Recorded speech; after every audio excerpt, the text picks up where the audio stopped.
యెషయా గ్రంథము 42వ అధ్యాయము. ఇదిగో నేను ఆదుకొను నా సేవకుడు, నేను ఏర్పరచుకొనిన వాడు, నా ప్రాణమునకు ప్రియుడు. అతని యందు నా ఆత్మను ఉంచియున్నాను. అతడు అన్యజనులకు న్యాయము కనుపరచును. అతడు కేకలు వేయడు, అరువడు, తన కంఠస్వరము వీధిలో వినబడనీయడు. నలిగిన రెల్లును అతడు విరువడు. మకమకలాడుచున్న జనపనార వత్తిని ఆర్పడు. అతడు సత్యముననుసరించి న్యాయము కనుపరచును. భూలోకమున న్యాయము స్థాపించు వరకు అతడు మందగిలడు, నలుగుడు పడడు. ద్వీపములు అతని బోధ కొరకు కనిపెట్టును. ఆకాశములను సృజించి వాటిని విశాలపరచి, భూమిని అందులో పుట్టిన సమస్తమును పరచి, దాని మీదనున్న జనులకు ప్రాణమును, దానిలో నడచువారికి జీవాత్మను ఇచ్చుచున్న దేవుడైన యెహోవా ఈలాగు సెలవిచ్చుచున్నాడు. గ్రుడ్డివారి కన్నులు తెరచుటకును, బంధింపబడిన వారిని చెరసాలలో నుండి వెలుపలికి తెచ్చుటకును, చీకటిలో నివసించు వారిని బందీగృహంలో నుండి వెలుపలికి తెచ్చుటకును, యెహోవానగు నేనే నీతి విషయములలో నిన్ను పిలిచి నీ చేయి పట్టుకొని ఉన్నాను. నిన్ను కాపాడి ప్రజల కొరకు నిబంధనగాను అన్యజనులకు వెలుగుగాను నిన్ను నియమించి ఉన్నాను. యెహోవాను నేనే, ఇదే నా నామము. మరి ఎవనికిని నా మహిమను నేనిచ్చువాడను కాను. నాకు రావలసిన స్తోత్రమును విగ్రహములకు చెందనీయను. మునుపటి సంగతులు సంభవించెను గదా, క్రొత్త సంగతులు తెలియజేయుచున్నాను. పుట్టక మునుపే వాటిని మీకు తెలుపుచున్నాను. సముద్ర ప్రయాణము చేయువారలారా, సముద్రములోని సమస్తమా, ద్వీపములారా, ద్వీప నివాసులారా, యెహోవాకు క్రొత్త గీతము పాడుడి. భూదిగంతముల నుండి ఆయనను స్తుతించుడి. అరణ్యమును దాని పురములను, కేదారు నివాస గ్రామములను బిగ్గరగా పాడవలెను. శల నివాసులు సంతోషించుదురుగాక. పర్వతముల శిఖరముల నుండి వారు కేకలు వేయుదురుగాక. ప్రభావము గలవాడని మనుష్యులు యెహోవాను కొనియాడుదురుగాక. ద్వీపములలో ఆయన స్తోత్రము ప్రచురము చేయుదురుగాక. యెహోవా సూర్యుని వలె బయలుదేరును, యోధుని వలె ఆయన తన ఆసక్తి రేపుకొనును. ఆయన హుంకరించుచు తన శత్రువులను ఎదిరించును.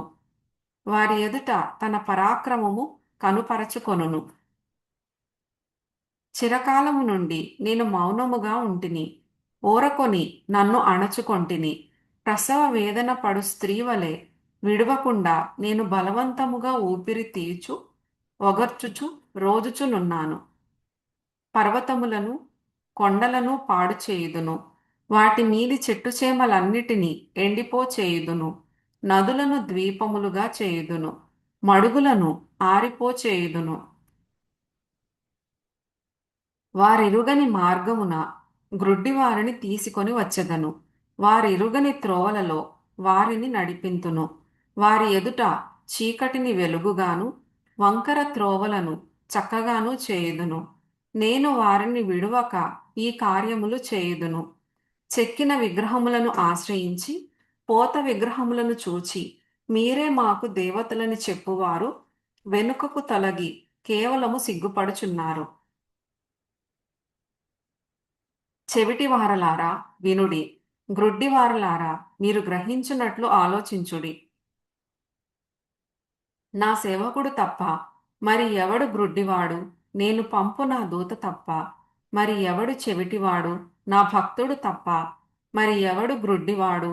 యెహోవా సేవకుడు తప్ప మరి ఎవడు గ్రుడ్డివాడు? నీవు అనేక సంగతులను చూచుచున్నావు గాని గ్రహింపకున్నావు. వారు చెవి యొగ్గిరి గాని వినకున్నారు.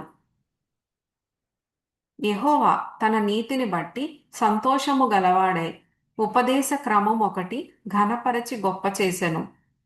అయినను ఈ జనము అపహరింపబడి దోపుడు సొమ్మాయెను. ఎవరునూ తప్పించుకొనకుండా వారందరూ గుహలలో చిక్కుపడి ఉన్నారు. వారు బందీ గృహములలో దాచబడి ఉన్నారు. దోపుడు పాలైరి, విడిపించువాడెవడునూ లేడు. అపహరింపబడిరి, తిరిగి రప్పించుమని చెప్పువాడెవడునూ లేడు. మీలో ఎవడు దానికి చెవియొగ్గును? రాబోవు కాలమునకై ఎవడు ఆలకించి వినును? యెహోవాకు విరోధముగా మనము పాపము చేసితిమి.